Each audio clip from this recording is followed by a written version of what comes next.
Hey there! Today, let me show you how easy it is to add another column to the Windows Start menu. This is a very easy guide for Windows 10.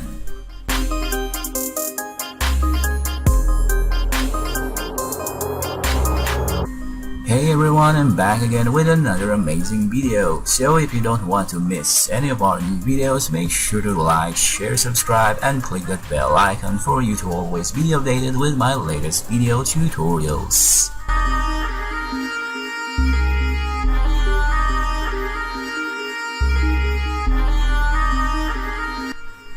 So Windows 10 by default shows 3 columns. If you're going to click this icon, this menu icon, usually it will come up with 2 columns or 3 columns. So by default it shows 3 columns, but on my end it's showing 2. So there's a hidden 4th column though that can show you more apps and info at a glance when you click the Windows button. And do you know how to do it? If not, there's nothing for you to worry. Let me share it with you.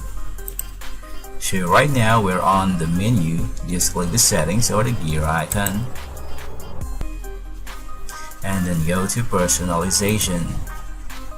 So from here on the right pane, in the left menu, and then you just click or select the start and then show more. Here it is, show more titles on start. Turn this on. So now if we try to,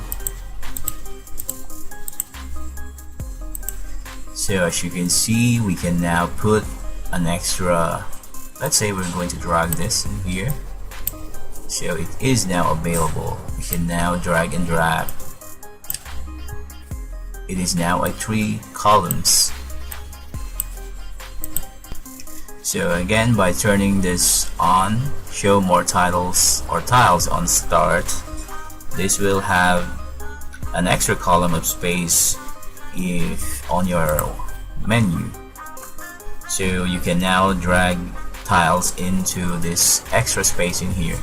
So just like that. Earlier this doesn't, it won't allow you to add this area in here. It's because it is locked, it is turned off. So what we did, we turned it on, and then our menu has now the space in here, and we can now drag and drop this shortcuts. So just a quick tip, if you drag the right edge of the start menu to the right, you'll get another 4 columns of tiles to rearrange and organize to your heart's content. So that's how you do it, and that's how easy it is.